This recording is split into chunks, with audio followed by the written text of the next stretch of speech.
ETF index mutual funds నేర్చుకుని stock మార్కెట్లో రాణించాలనుకుంటున్నారా? వెంటనే ఈ నెంబర్కి కాల్ చేయండి. Hello views, welcome back to our channel. ఈరోజు మనతో ఉన్నారు సుందరం రెడ్డి గారు. సార్తో మాట్లాడదాం. నమస్కారం సార్. నమస్తే సార్, మార్కెట్లో అంటే మన మార్కెట్ని సింపుల్గా చెప్పాలంటే ఇట్ ఈస్ నథింగ్ బట్ వాలటాలిటీకి సంబంధించి అదొక ప్యారలల్ వర్డ్గా వాడచ్చు. మార్కెట్ అంటే వాలటాలిటీ, వాలటాలిటీ అంటే మార్కెట్.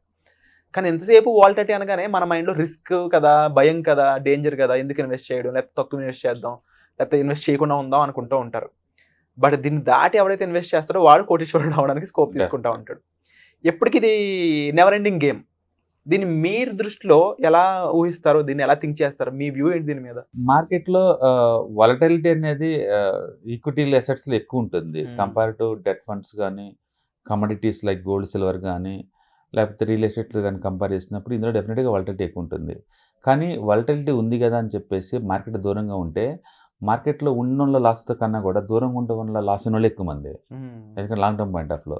కాబట్టి వాలటిలిటీని ఒక ఎనిమిలా చూసే బదులు అదొక ఆపర్చునిటీలా చూసుకున్నాం అనుకోండి, నీకు ఎక్కువ గిట్టుబాటు అవుద్ది. ఎందుకంటే ప్రతిసారి పడిద్ది అని మార్కెట్ దూరంగా ఉండే బదులు ఓకే పడ్డప్పుడల్లా అడిషనల్ యూనిట్స్ కలెక్ట్ చేసుకోవడం నేర్చుకున్నాం అనుకోండి, అది నీకు అడ్వాంటేజే కదా. ఫైనాన్షియల్ గోల్స్ ఇంపార్టెంటే తప్ప ఈ వాలటిలిటీ షార్ట్ టర్మ్లో కాదండి.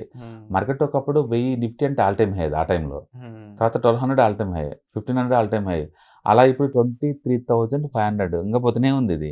అందుకని మార్కెట్ 30,000 40,000 పోతూనే ఉంటుంది.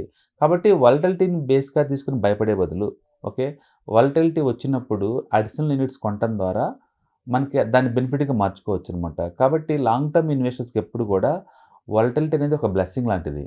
మరి ట్రేడింగ్లో వాళ్ళలాగా అది పెద్ద వాళ్ళకి విలన్ కాదు అది. ఎందుకంటే తక్కువ రేటుకి దొరుకుతాయి. అంటే అసెట్స్లో డిస్కౌంట్ సేల్ నడుస్తుంది ఆ టైంలో. ఇట్లా ఇంతకుముందు ఎన్నోసార్లు ఉంది. కోవిడ్ అప్పుడు డిస్కౌంట్ సేల్ నడిచింది, మన వాళ్ళందరికీ బెనిఫిట్ అయింది. అండ్ మొన్న ఎగ్జిట్ రిజల్ట్ వచ్చిన మరుసటి రోజు మార్కెట్ సింగిల్ డేనే 8% డౌన్ అయింది.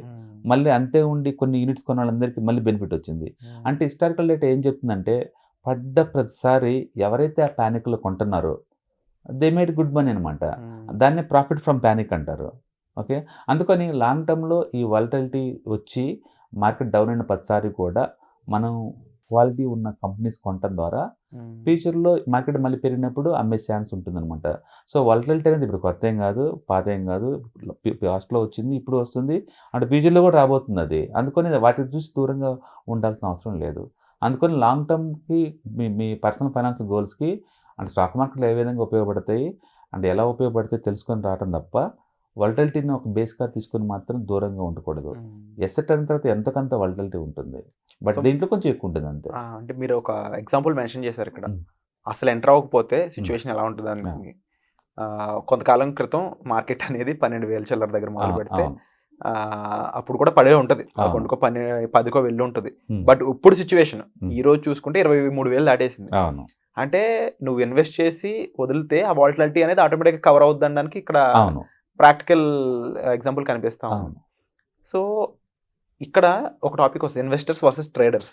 ట్రేడర్స్ విషయానికి వస్తే ఏంటి చెప్తారు మరి? ట్రేడింగ్ అంటే స్పెక్యులేషన్ అండి. ట్రేడర్ అంటే షార్ట్ టర్మ్ ఆపర్చునిటీ క్రియేట్ చేసుకునేవాడు.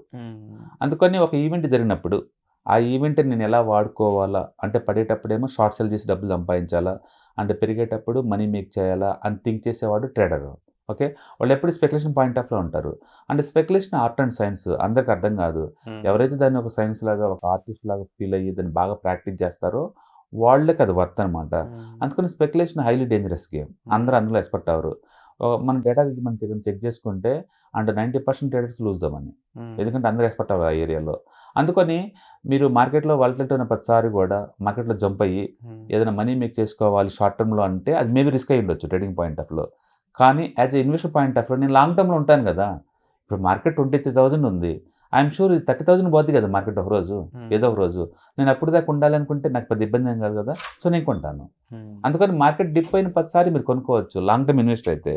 ట్రేడర్ అంటావా బేస్డ్ ఆన్ మీ ఎక్స్పీరియన్స్, మీ టాలెంట్ బట్టేసి ఆ సిచ్యువేషన్ని మేక్ చేయొచ్చు, మేక్ లేకపోవచ్చు. మొత్తానికి షార్ట్ టర్మ్ వ్యూతో డెవలప్ చేసి లోపలికి ఎంటర్ అయ్యే వాళ్ళందరూ కూడా ట్రేడర్స్ ఇంకా ఆ షార్ట్ టర్మ్ పాయింట్ ఆఫ్లో. షార్ట్ టర్మ్లో మేబీ రిజల్ట్ అనేది పాజిటివ్ ఉండొచ్చు, నెగిటివ్ ఉండొచ్చు, బట్ లాంగ్ టర్మ్లో ఎస్ పాజిటివ్నే ఉంటుంది. అందుకని మీరు ఎక్కువ టైం ఇస్తే మీకు అది మంచిగా జరుగుతుంది. సో లాంగ్ టైం తీసుకుంటే మీరు చెప్పినట్టు ఇన్వెస్టర్స్ తీసుకున్నా అవును. వాళ్ళకి వాలటిలిటీతో అంత పెద్ద భయం ఏమి రిస్క్ ఏం లేదు. అవును. ట్రేడర్స్ విషయానికి వచ్చినా లేదంటే షార్ట్ టైమ్ లో ఉన్న వాళ్ళకి అది రిస్క్. అది ప్రాపర్ గా వర్తిస్తుంది. అవును, అది కూడా వాళ్ళకి కూడా ఒక ట్రేడింగ్ ఛాన్స్ క్రియేట్ అవుతుంది. ఎందుకంటే పీపుల్ ప్యానిక్ లో ఉన్న, గ్రీడ్ లో ఉన్న స్టాక్స్ పాజిటివ్ మూవ్ అవుతాయి.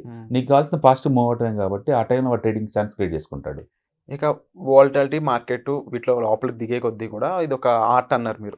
సో ఒక కంపెనీ అది ఎవరెవరికి ఉపయోగపడుతుంది, దాన్ని అర్థం చేసుకునే విధానం కానీ, దాని end user point of view కానీ, వీటన్నిటిని ఇంకా చాలా రీసెర్చ్ అండ్ అనాలిసిస్ చేసి దాని మీద వెళ్తూ ఉంటారు కదా మీరు, మీకు ఎక్స్పీరియన్స్ ఉంటుంది కదా. సో ఇలా వెళ్ళినప్పుడు మిమ్మల్ని షాక్ గురి చేసిన ఒక స్టాక్ కానీ ఒక ఫండ్ కానీ ఏదైనా ఉందా? అంటే ఎయిదర్ టూ లో ఆర్ టూ హై, మీరు ఎక్స్పెక్ట్ చేయని విధంగా తీసుకెళ్ళింది. డెఫినెట్ గా ఉంటుందండి. ఎక్కువసార్లు డిసప్పాయింట్ అవుతుంది స్టాక్ మార్కెట్ లో. మనం టూ మచ్ గా ఎక్స్పెక్ట్ చేస్తూ ఉంటాం. ఎక్కువసార్లు ఏంటంటే మనం ఒక కన్జ్యూమర్ లా తించేస్తాం కంపెనీ బయట నుంచి వచ్చి. లోపల ఏం జరుగుతుందో మనకు అర్థం కాదు. ఒకటి, కంపెనీ స్టేటస్ నిరంతరం మారుతూ ఉంటుంది. మనం అనుకున్నట్టు స్టార్టప్లు గ్రోత్గా అన్ని మారవు, గ్రోత్ అన్ని మెచ్యూరిటీకి రావు, మెచ్యూరిటీ అన్ని డిక్లైన్ అవ్వవు, నిరంతరం స్టేటస్ మారిపోతూ ఉంటుంది. అందుకని మనం హిస్టరీ చూసి ఎక్స్పెక్టేషన్ పెట్టుకునే కొద్దీ అది డిసప్పాయింట్ అవ్వచ్చు. ఓకే, ఫర్ ఎగ్జాంపుల్ ఇప్పుడు బ్యాటరీ మేకర్స్ వివచ్చంగా పర్ఫామ్ చేస్తుంది.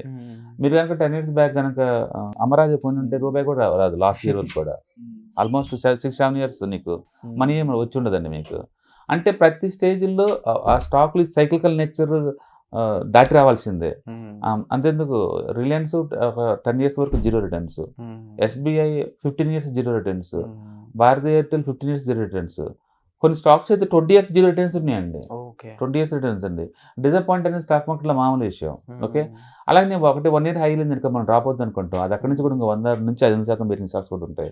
అందుకని టెక్నికల్ అనాలిసిస్లో మనం మేజర్గా ఫోకస్ చేసిందంటే ఏ ప్యాటర్న్ ఫామ్ అవుతుంది, ఎలా మూవ్ అవుతుంది అని మనం ట్రాక్ చేసుకుంటూ మనం ముందుకు వెళ్తూ ఉంటాం అనమాట.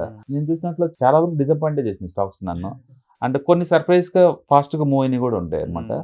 బట్ పాజిటివ్ కన్నా కూడా సరే డిసప్పాయింట్ ఎక్కువ ఉన్నాయి నాకు. ఇప్పుడు రీసెంట్గా అంటే మన రీసెంట్గా స్వాన్ 22+ లో ఉన్నాం మనం. అది చాలా క్విక్గా మూవ్ అవుతుంది. థీమ్ అది వర్కౌట్ అవుతుంది అనమాట. And respecting 50% next 3 months. మీరు చెప్పినప్పుడు 500 చేంజ్ అలా ఉన్నది, ఇప్పుడు 600 చేంజ్ దాటింది. And it's running good. Definitely ఇలాంటివి చూసినప్పుడు ఇంకా పాజిటివ్ గా అనిపిస్తూ ఉంటుంది. ఇన్వెస్ట్ చేయాలనుకున్న వాళ్ళకి అది ఒక హోప్ కూడా ఇస్తూ ఉంటుంది. And Aditya Birla fashion limited కూడా డిస్కస్ చేసిన దానికన్నా చాలా ఫాస్ట్ గా మూవ్ అయింది. సాతి అయితే ఇంకా పికప్ అవ్వలేదు, ఇప్పుడు కొంచెం మూవ్ అవుతుంది. సో కొన్ని క్విక్ గా ర్యాపిడ్ గా మూవ్ అవుతుంటే కొన్ని వర్కౌట్ అవ్వనమాట. అందుకని మనకి ఎక్స్పీరియన్స్ గెయిన్ అయ్యే కొద్ది ఏంటంటే ఏది వర్కౌట్ అవుద్ది అనేది ఆ స్మెల్ మనకు అర్థమవుతుంది ఎక్స్పీరియన్స్ మీద. అందుకని ఇక్కడ ప్రతిదీ లేదు, లెర్న్ చేసుకుంటూ పోవటమే ఉంటాం, నిరంతరం అప్డేట్ అవుతూనే ఉండాలి, మనం నేర్చుకుంటూ పోతూనే ఉండాలి. అందుకే ఈ మధ్యకాలంలో నాది ఎక్కువ అంటే ఎపిసోడిక్ పివోట్ మీద ఫోకస్ చేస్తున్నాను, IPO బేస్ మీద ఫోకస్ చేస్తున్నాను, and tight consolidation, volatility contraction patterns వాటి మీద ఎక్కువ ఫోకస్ చేస్తున్నాను. అండ్ అంటే ఒక్కొక్క స్టేజ్లో ఒక్కొక్కటి మనకు కంఫర్ట్గా అనిపిస్తూ ఉంటుంది అనమాట, అట్లా ముందుకు వెళ్తూ ఉంటాం. సో ఇది ఒక ఓషనిక్ సబ్జెక్ట్ కాబట్టి ఆ డొమైన్ మీరు ఇదే కాదు ఏ ప్రొఫెషన్ సరే ఆ డొమైన్ మీద మనకు పెద్ద ప్యాషన్ ఉండాలండి. అది కష్టపడుతున్నా అనే దాని బదులు ఇష్టపడుతున్నా అంటే బెటర్ ఏమో. ఎక్కువ అవర్స్ స్పెండ్ చేసే కొద్దీ దాంతో ఆ కమ్యూనికేషన్ డెవలప్ అవుద్ది అనమాట. ఇదే కదా ఏ ప్రొఫెషన్ అయినా. ఆ డెవలప్ అయినప్పుడు దాన్ని హ్యాండిల్ చేయడం నీకు ఈజీ అయిపోద్ది. రోజుకి నీకు సర్ప్రైజ్ అనిపిస్తూ ఉంటుంది, ఇంత చిన్న పాయింట్ ఎలా మిస్ అయినా. అవి న్యూ థింకింగ్ వెళ్ళిపోతూ ఉంటుంది అనమాట. ఇక మనీ అంటావా కొన్ని వస్తుంటే కొన్ని పోతుంటే, బట్ ఓవరాల్గా పాజిటివ్ మేనేజ్ చేసుకుంటూ పోతూ ఉంటాం. Wonderful sir, thank you so much sir. Volatility కూడా ఒక చక్కటి వివరణ మాకు ఇచ్చినందుకు thank you so much. Suman టీవీలో మీ పర్సనల్ అండ్ బిజినెస్ ప్రమోషన్స్ కోసం కింది నెంబర్కి కాంటాక్ట్ చేయండి.